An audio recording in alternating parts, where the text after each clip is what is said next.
So இந்த சுற்றுச்சூழல் நீதி பற்றி நீங்கள் எப்படி போய் மக்கள்கிட்ட போய் சேர்க்க போகிறீங்க, எப்படி போய் உங்களோட எழுத்துக்களோ அல்லது பிளாக் போஸ்ட்டோ அல்லது யூடியூப்போ அதில் எப்படி போய் சேர்க்க போகிறீங்கிறது ரொம்ப முக்கியமான விஷயம். Why we are going to building at Kudangulam in the correct, not at Besant Nagar. Besant Nagar also it's a beach. Why do we build it there? That is why I am saying journalists like you are very important. The language that you talk with your potential readers is very, very important. You have to connect with the local issues. I can talk about Antarctica alone, but why did I speak about Chennai floods? Because it is Chennai floods which affected us directly. 13th century of Black Death in ஒரு கொள்ளை வந்துச்சு, ஒரு pandemic. கத்தோலிக்க, அதை நான் அயலாளர்கள் அதை வார்த்தையை சொல்கிறேன், கத்தோலிக்க திருச்சபையின் ஆதிக்கத்தை குறைத்ததில் வந்து பிளாக் டெத்துக்கு ஒரு பெரிய பங்கு. இன்னைக்கு எப்படி கோவிட் வந்ததுன்னா வவ்வால்ட்டு அலுங்குகள் போய் பேங்கோலின்ஸ் நமக்கு வந்துருக்கு. இந்த 1984 2018 வரைக்கும் கோவிட் இல்லாம உலகம் முழுக்க இதை போன்ற விலங்கியல் ஜூனாட்டிக் டிசீசஸ்க்கு 3.4 கோடி மக்கள் உயிரிழந்துள்ளார். மக்கள்கிட்ட போய் பேசணும், மக்கள் வெளியே வந்தாங்க, போராடினாங்க, கூட்டம், கருத்தரங்கம், ஆர்ப்பாட்டம், பேரணி எல்லாம் நடத்தணும். தடை பண்ணிட்டாங்க. தொடர்ச்சியா பேசுங்க, உங்க ஃப்ரெண்ட்ஸ்ட பேசுங்க, உங்க மேனேஜ்மெண்ட்ல போய் பேசி கேண்டீன்ல கோக் விற்காதீங்கன்னு சொல்லுங்க, சிக்னேச்சர் கேம்பெயின் ரன் பண்ணுங்க, சோஷியல் மீடியா போஸ்ட் எழுதுங்க.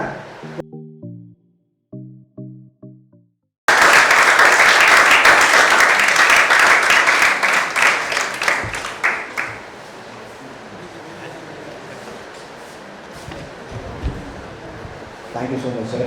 That was so straight and sarcasm and very fact, I think so. Okay, do you guys have any questions you can ask him? Sir has another schedule, so please make it fast. Anybody who is willing?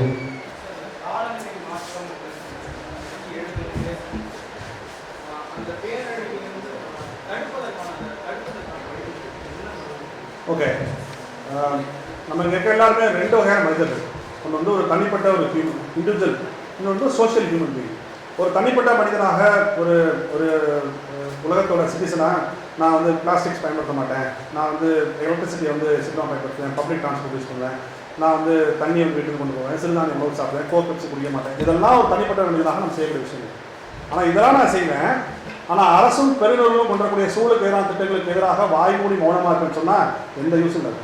So ஒவ்வொருத்தரும் ரெண்டு விதத்தில் பதிவாங்க. நாம் எவ்வளோ என்வரான்மெண்டலி கான்ஷியஸாக இருக்கிறோமோ அதே நேரத்தில் நம்ம வந்து ஒரு சோஷியல் ஹியூமன் பீயிங்காக அரசும் பெருநிறுவனம் கொண்டக்கூடிய திட்டங்களுக்கு எதிராக நம்ம வந்து குரல் கொடுத்தே இருக்கு. எஸ்பெஷலி ஜேர்னலிஸ்டாக இருக்கிற உங்களுக்கு ஒரு பெரும் பங்கு இருக்குது. நீங்கள் ஏன் தமிழ்நாடு வந்து சோஷியல் ஜஸ்டிஸில் ரொம்ப ஸ்ட்ராங்கானதுன்னா அன்னைக்கு வந்து ஜேர்னலிஸ்ட் முக்கியமான காரணம். சமூக நீதினா என்ன, ரிசர்வேஷன்னா என்ன, அதோட பாசிட்டிவிட்டி என்ன, ஈக்குவாலிட்டினா என்ன அப்படின்னு சொல்லி அந்த அம்பேத்கருடைய விஷயங்கள்லாம் போய் சேர்த்துருக்கல. அதுவும் தமிழ்நாடோட ஜேர்னலிஸ்ட் இருக்கிறது முன்னாடி இந்த ஏஎஸ் பீஸில் வந்து ஆரம்பிச்சு அவ்வளோ முக்கியமான காரணம். ஸோ அப்போ நீங்கள் தான் யங் ஜெனரேஷன் வந்து you not talk more on social justice. சமூக நீதி இல்லாமல் சுற்றுச்சூழல் நீதியே கிடையாது. அதை ஃபஸ்ட் புரிஞ்சுக்கணும். நீங்கள் சமூக நீதி வேறு, சுற்றுச்சூழல் நீதி வேறு, என்வரான்மெண்ட் ஜஸ்டிஸ் வேறு, சோஷியல் ஜஸ்டிஸ் வேறு நினைக்காங்க. Social justice is the first step towards environment justice. So இந்த சுற்றுச்சூழல் நீதி பற்றி நீங்கள் எப்படி போய் மக்கள்கிட்ட போய் சேர்க்க போகிறீங்க, எப்படி போய் உங்களோட எழுத்துக்களோ அல்லது பிளாக் போஸ்ட்டோ அல்லது யூடியூப்போ அதில் எப்படி போய் சேர்க்க போகிறீங்கிறது ரொம்ப முக்கியமான விஷயம். I would also like to acknowledge the presence of 2 of my friends from one from Delhi, Priya, and Arundhati from Bangalore. So நான் கூட ஒரு பழங்குடிய மக்கள் சொன்ன ஒரு காட்டு பண்டிகைக்கு வந்து ஃபாரஸ்ட் அஃபிஷியல்ஸ் வந்து அவங்க தான் அப்போ கூட வந்தாங்க. அவங்க தான் அந்த போராட்டத்தை நடத்தி ஜெயிச்சவங்க வந்து மகான் கோல் ஃபீல்ட்ஸ் வேற ஜெயிச்சவங்க வந்து பிரியா தான். பிரியாவும் அருந்ததி அங்கே அப்போ ஒர்க் பண்ணும்போது அவங்க கூட அந்த பகுதிக்கு நான் போகிறேன்.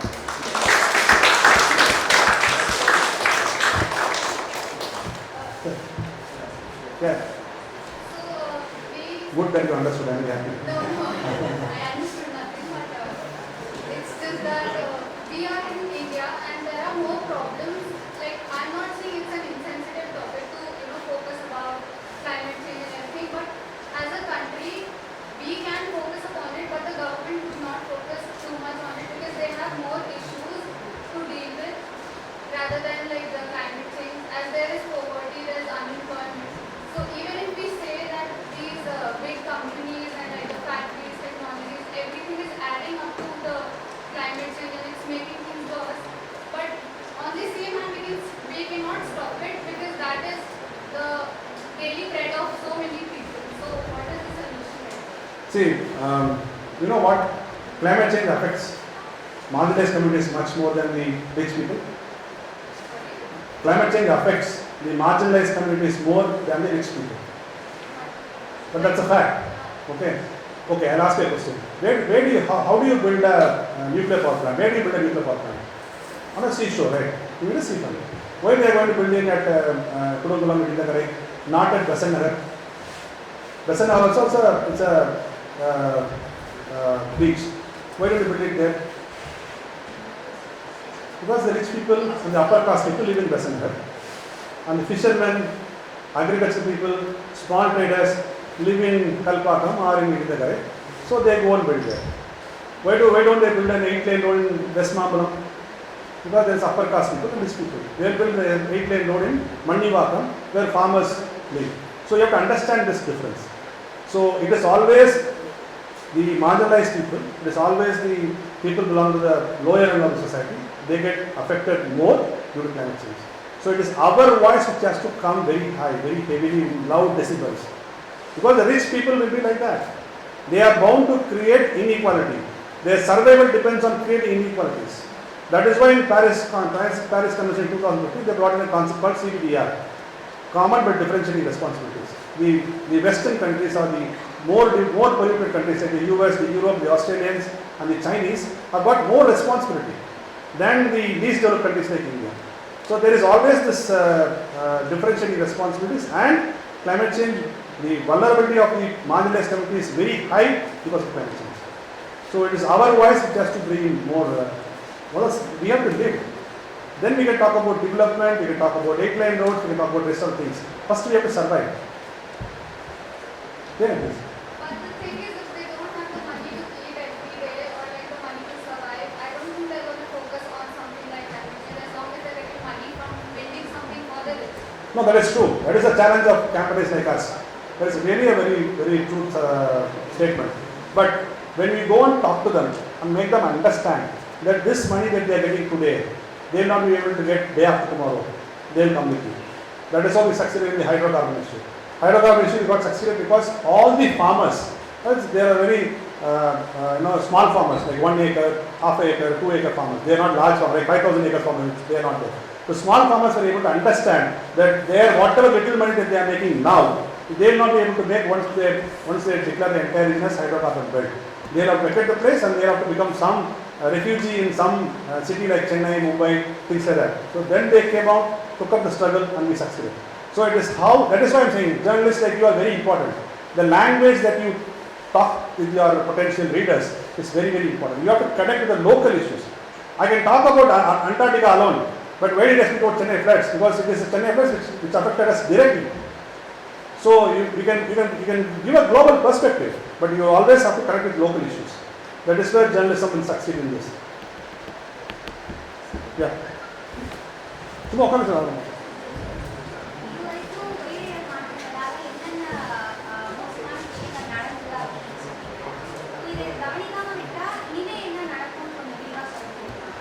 ஏற்கனவே பயமுறுத்துன்னு சொல்லி பார்த்து பண்ணிக்கிறாங்க.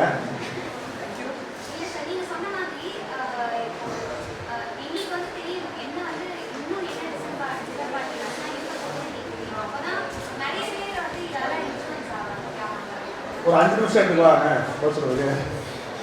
ஓகே, நீங்க வந்து கோவிட் தொற்று எல்லாம் வச்சுருக்கீங்க.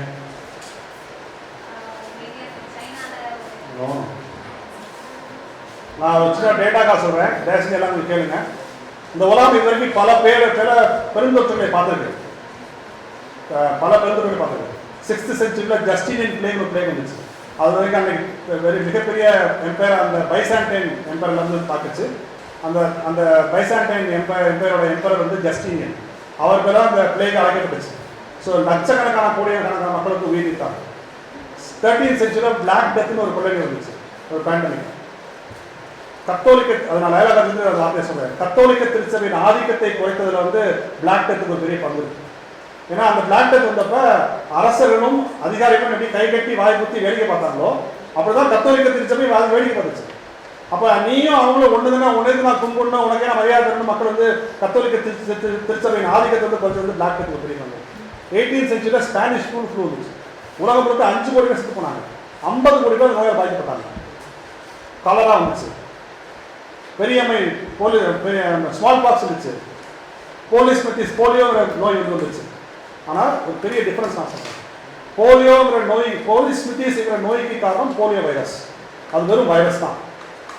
ஸ்மால் பாக்ஸ் அல்லது பெரியம்மைங்கிற நோய் காரணம் வேரியோலாங்கிற வைரஸ், அது வெறும் வைரஸ் தான். ஆனால் கடந்த 100 ஆண்டுகளாக, குறிப்பாக 35 ஆண்டுகளாக மனிதர்கள் கிருமிகளால் சந்தித்துக் கொண்டிருக்கிற நோய்களுக்கு 70% காரணம் வந்து விலங்கியல் நோய்கள், ஜூனாட்டிக் டிசீசஸ். அது வந்து நார்மலாக வராது. நீங்கள் வந்து வேரியோலா வைரஸ்க்கு வந்து நீங்கள் வந்து தடுப்பூசி கண்டுபிடிச்சு ஸ்மால் பாக்ஸை ஒழிச்சிட்டீங்க. நீங்கள் வந்து போலியோ வைரஸ்க்கு வெறும் வெறும் கிருமிகள், இங்கே இருக்க கிருமி அவ்வளோதான். ஆனால் இந்த கிருமிகள் விலங்கிடம் வந்து உங்களுக்கு வருவதால் அதோடைய ஸ்ட்ரென்த்தே வந்து மியூட்டேஷன் தான். மியூட்டேஷன் ஆகி தான் விலங்குகிட்ட இன்னொரு உயிருக்கு போய் இன்னொரு உயிருக்கு நமக்கு வந்து எப்படி கோவிட் வந்துருக்குன்னா வவ்வால்ட்டு அலுங்குகளுக்கு போய் பேங்கோலின்ஸ் போய் பேங்கோலின்ஸ் நமக்கு வந்து வந்துருக்கு. ஏன் அப்போ அந்த மியூட்டேஷன் தான் ஸ்ட்ரென்த்து. இது நீங்கள் தடுப்பூசி வந்து ரொம்ப கஷ்டம். அதனால நீங்கள் தடுப்பூசி போட்டாலும் உங்களுக்கு ஏன் கோவிட் வருது? நீங்கள் தடுப்பூசி போட்டால் உங்களுக்கு வந்து போலியோ வருதா? இல்லை இல்லை, தடுப்பூசி போட்டால் ஏன் கோவிட் வருதுன்னா அதுக்கு மியூட்டேஷன் தான் ஒரு ஸ்ட்ரென்த்து. இந்த 1984 2018 வரைக்கும் கோவிட் இல்லாமல் உலகம் முழுக்க இதை போன்ற விலங்கியல் ஜூனாட்டிக் டிசீசஸ்க்கு 3.25 கோடி மக்கள் உயிரிழந்துள்ளார். Ebola, SARS, HIV, MERS, Zika, Nipah, yellow river, monkey fever, இது எல்லாம் விலங்கியல் நோய்கள்.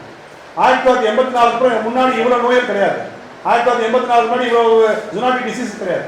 நாம எப்ப காடுகளை போய் ஆக்கிரமிக்க ஆரம்பிச்சோமோ, காட்டுக்குள்ள போய் 8 வழிச்சாலை போடுறோம், மைன்ஸ் கட்டுறோம், டேம் கட்டுறோம். அப்ப நமக்கும் அந்த காட்டுயிலுக்குமான இன்ட்ராக்ஷன் வந்து ஜாஸ்தியாகி அந்த காட்டுகளோட வாழ்விடங்கள் சுருங்க அதுக்கு ஸ்ட்ரெஸ் ஏற்படுது, அழுத்தம் ஏற்படுது. உங்களுக்கு ஸ்ட்ரெஸ் ஏற்பட்டால் என்ன வரும்? டயபெட்டிஸ் வரும், ஹார்ட் அட்டாக் வரும் இல்லையா?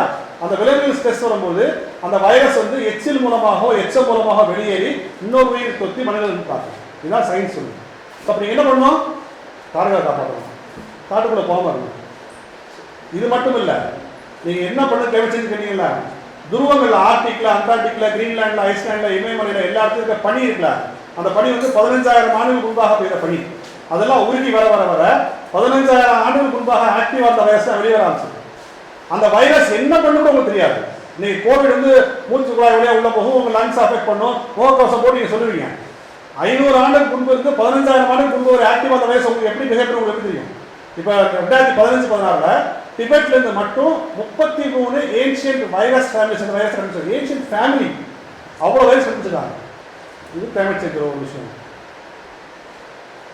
சரியா? ஸோ அதனால வந்து எல்லாத்தையும் சொல்ல ஆரம்பிச்சு நீங்கள் வந்து பயந்துடக்கூடாது.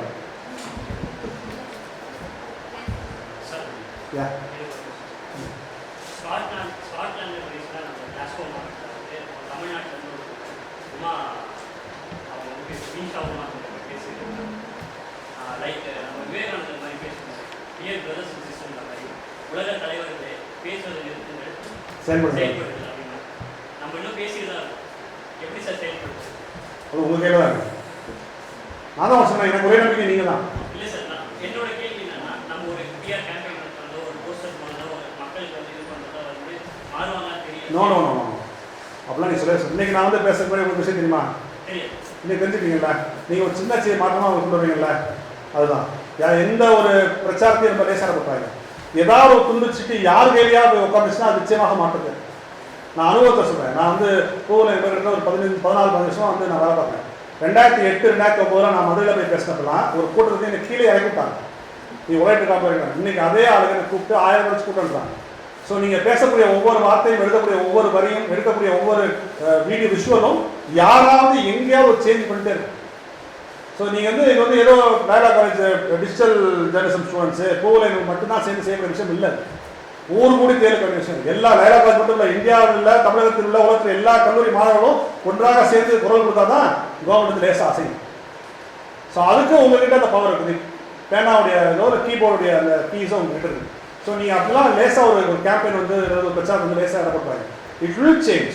நீங்கள் எப்படி ஹைட்ரோட தர பண்ணாங்க? நீங்கள் வந்து ONGC நிறுவனம் வந்து போன வருஷம் முந்தின வருஷம் 2016-17 டெல்டா மாவட்டங்களில் 15,000 கோடி இன்வெஸ்ட் பண்ணியிருக்காங்க. அவன் இப்படி விட்டு போவான்? மக்கள்கிட்ட போய் பேசணும். மக்கள் வெளியே வந்தாங்க, போராடினாங்க, கூட்டம், கருத்தரங்கம், ஆர்ப்பாட்டம், பேரணி எல்லாம் நடத்தணும். தடை பண்ணிட்டாங்க. ஸோ மக்களோட அதிகாரத்தையும் மக்களுடைய பவரையும் நீங்கள் குறைச்சி மதிப்பிட்டாங்க. ஏன்னா கவர்மெண்ட் ஸ்டேட் அப்படிங்கிற விஷயம் வந்து எங்கேருந்து பவரை ட்ராப் பண்ணுதுன்னா பீப்புள்கிட்ட தான் ட்ராப் பண்ணுது. டெமோக்ரஸி ஜனநாயகத்துக்கு எங்கள் அரசு முதலமைச்சர் யார் தேர்ந்தெடுக்கா? நம்ம பேரால் ஆட்சி செய்தால் முதலமைச்சராக இருக்கும். மக்களுக்கு தான் அந்த அதிகாரத்தை வந்து அரசு வாங்குது. மக்களை விட பெரிய அதிகாரம் வந்து அரசு கிடையாது. மக்கள் தான் அதிகாரம் டிரான்ஸ்ஃபர் பண்ணுறாங்க. அந்த சாவரனிட்டி வந்து அரசு டிரான்ஸ்ஃபர் பண்ணுறாங்க, மக்கள் எலெக்ஷன் ப்ராசஸ் பண்ணுறாங்க. ஸோ நீங்கள் செய்யக்கூடிய ஒவ்வொரு பிரச்சாரத்தை அவ்வளோசாக இருந்துச்சாங்க.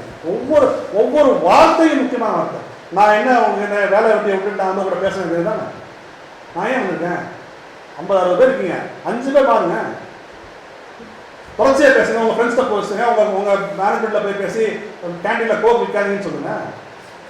சிக்னேச்சர் கேம்பெயின் ரன் பண்ணுங்க, சோஷியல் மீடியா போஸ்ட் எழுதுங்க. யாருங்க? So every campaign will have it's value.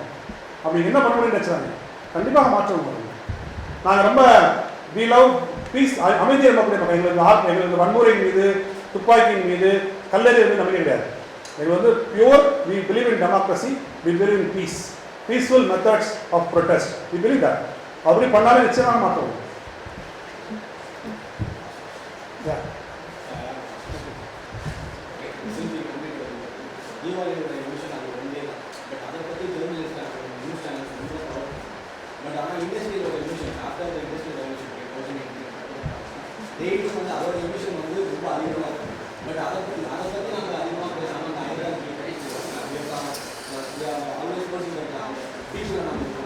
புரியுது. முக்கியமான கேள்வி, ஏன் தீபாவளி அப்போ மட்டும் வந்து ஏர் பொல்யூஷன் பற்றி பேசுறீங்க? நாங்கள் ஒவ்வொரு நாளும் ஏர் பொல்யூஷன் பற்றி பேசுவோம். இன்னைக்கு கூட ஜூனியர் பார்த்தீங்கன்னா என் கட்டுறவங்களுக்கு ஏர் பொல்யூஷன் பற்றி, இன்னைக்கு வந்து ஜூனியர் என் கட்டுறவங்களுக்கு ஏர் பொல்யூஷன் பற்றி. ஸோ ஒவ்வொரு நாளும் பேசுவோம். வாகன புகை, தொழிற்சாலை புகை, அனல் மின் நிலைய புகை, எல்லா புகையை பற்றி நாங்கள் வந்து பேசிட்டு தான் இருக்கோம். என்ன டிஃபரன்ஸ்னா, இப்போலாம் அந்த ஏக்யூஐ வந்து 150-160 இருக்கும், 50 தான் இருக்கணும். ஏர் குவாலிட்டி இண்டெக்ஸ் வந்து 50 தான் இருக்கணும், அதோட அளவு வந்து 50 தான் இருக்கும். இன்னைக்கு வந்து 150-160 இருக்கும். நான் தீபாவளி வரப்ப 850 ஆகும். 850 ஏக்யூஐ வந்துச்சுன்னா ஒரு ஆள் 45 சிகரெட் பிடிச்சா எவ்வளோ சிகரெட் பிடிச்சா இருக்கணும், அந்த நச்சு போய் நீங்கள் சுவாசிக்கணும். 45 சிகரெட் பிடிச்சா எவ்வளோ நச்சு போய் நீங்கள் சுவாசிப்பீங்களோ அந்த நச்சு புகையை 850 ஏக்யூ வரப்பே பண்ணுறது. அப்போ வந்து நீங்கள் வந்து சுவாசிப்பீங்க. ஏன் வருது? பட்டாசு போட முக்கியமான, ஏற்கனவே மோசமாக இருக்குது. அப்போ மோசமாகவே இன்னும் மோசமாக நீங்கள் பண்ணீங்கன்னா அதே நீங்கள் ஒன்றும் நான் டேட்டாக்காக சொல்கிறேன். நீங்கள் இப்போ தீபாவளி முடிஞ்ச ஒரு வாரம் கழிச்சு நீங்கள் எல்லா பீடியாட்ரிக் லங் ஸ்பெஷலிஸ்ட்டை போய் பாருங்கள், சரியா? டேட்டாவை கேளுங்க. அது வரைக்கும் ஒன்றுனா அதுக்கப்புறம் வந்து 10 இருக்கும். ஸோ அந்த அந்த 1 வீக் வந்து பயங்கரமாக ஸ்பைக்கும். ஸோ அந்த தீபாவளியை பயன்படுத்தி ஏர் பொல்யூஷன் எல்லாம் கேம்பெயின் பண்ண முடியாது. எங்களுக்கு வந்து கோல் பவர் பிளான்ட் வேணும், வெஹிக்குலர் பொல்யூஷன் வேணும் யாரும் சொல்லவே இல்லை. இன்னொன்று நான் சொல்கிறேன், ரொம்ப பிளண்டாக சொல்கிறேன். குறைஞ்சபட்சம் ஒரு கார் ஓடுறதுனால, அல்லது ஒரு பைக் ஓடுறதுனால, ஒரு பஸ் ஓடுறதுனால ஒரு இடத்துக்கு இன்னொரு இடத்துக்கு போகக்கூடிய யூட்டிலிட்டி ஃபேக்டராக இருக்குது. பட்டாசு யூட்டிலிட்டி அக்கா யூட்டிலிட்டி ஃபேக்டர் இருந்தால் நீங்கள் பொல்யூட் பண்ணாமல் கிடையாது. Utility factor doesn't give you any leverage to pollute, அது கிடையாது. ஆனால் குறைந்தபட்சம் ஒரு மின்சாரம் தயாரிக்க முடியுது, மக்கள் படிக்க வைக்க முடியுது, எல்லாம் பண்ண முடியும். பட்டாசு தான் அடிக்க முடியும், ஒன்றும் கிடையாது. ஸோ ஃபஸ்ட்டு ஸ்டெப்பாக பட்டாசில் முதல்ல இன்னொரு விஷயம் தெரிஞ்சுக்கணும். 1950 வரைக்கும் 3 பட்டாசே கிடையாது. சிவகாசி இன்னைக்கு வந்து போய் வெடிமருந்தை பயன்படுத்தி பட்டாசு செய்யணும். அதுக்கப்புறம் தான் நம்ம வந்து பட்டாசுகளை பயன்படுத்தி தீபாவளி கொண்டாட ஆரம்பிச்சோம். நம்ம யாரும் தீபாவளி கொண்டாட வேணாம்னு சொல்ல. ஒரு அடிப்படை விஷயம் வந்து ஒரு பண்டிகையின் திருவிழாவும் எதுக்காக? சந்தோஷமாக நண்பர்களை பார்ப்பது, உறவினை பார்ப்பதுன்னு. அப்போ அந்த பண்டிகையை ஒட்டி நீங்கள் பொல்யூட் பண்ணி உங்கள் சொந்த பிள்ளைக்கு வந்து சொந்த காசை சொல்லி வச்சிங்கன்னா அது வந்து பண்டிகை இருக்க முடியாது, திருவிழா இருக்க முடியாது, இருக்க முடியாது. எக்ஸாக்டாக லாட்ரி டிக்கெட்டை பேன் பண்ணப்போ அது வந்து 2 லட்சம் பேர் இருந்தாங்க. அவனுக்கு என்னன்னாங்க? யார் செஞ்சு போயிருங்க. ஸோ ஆல்டர்னேட்டிவ் எம்ப்ளாய்மெண்ட் இருக்கக்கூடிய பொறுப்பு வந்து கவர்மெண்ட் இருக்குது. So we have to talk to government. நீங்கள் அங்கே சிவகாசிக்கு பிரிண்டிங் பயங்கர ஃபேமஸ். ஸோ நீங்கள் குளோபலாக பிரிண்டிங் ஆட சேர்த்து சிவகாசி ஃபுல்லாக பிரிண்டிங்கான இண்டஸ்ட்ரியாக மாற்றுங்க. ஏன் வந்து பட்டாசு இன்னைக்கு நாம் இன்னைக்கு சொல்லலை, ஒரு 10 வருஷம் சொல்லிருக்கோம். ஆல்டர்னேட் லைவ்லிஹுட்ஸ் போகணும், ஆல்டர்னேட் லைவ்லிஹுட்ஸ் போகணும். இந்த 10 வருஷம் செஞ்சுக்கலாம்ல. ஆனால் என்ன பண்ணாங்க அந்த கம்பெனிஸு, அந்த 5 லட்சம் பேர் இருக்காங்க, 3 லட்சம் பேர் இருக்காங்க சொல்லி ஆல்டர்னேட்டிவ் லைவ்லிஹுட் போகாமல் இன்னமும் பட்டாசு அடிக்க வச்சுருக்காங்க. ஸோ நம்ம யாரும் வந்து அவங்க யாரும் தூக்கி போட்டுன்னு சொல்கிறோம். So we have to give them time, let them change the profession. வேலை மாற்றிக்கிட்டோம், வேறு ஏதாவது வாழ்வாதாரத்தை தேடி போட்டோம், மாற்றிக்கிட்டோம். அப்படி தான் நம்ம சொல்கிறோம். Thank you.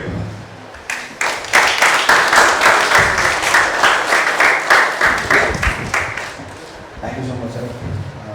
Shah has responded very patiently.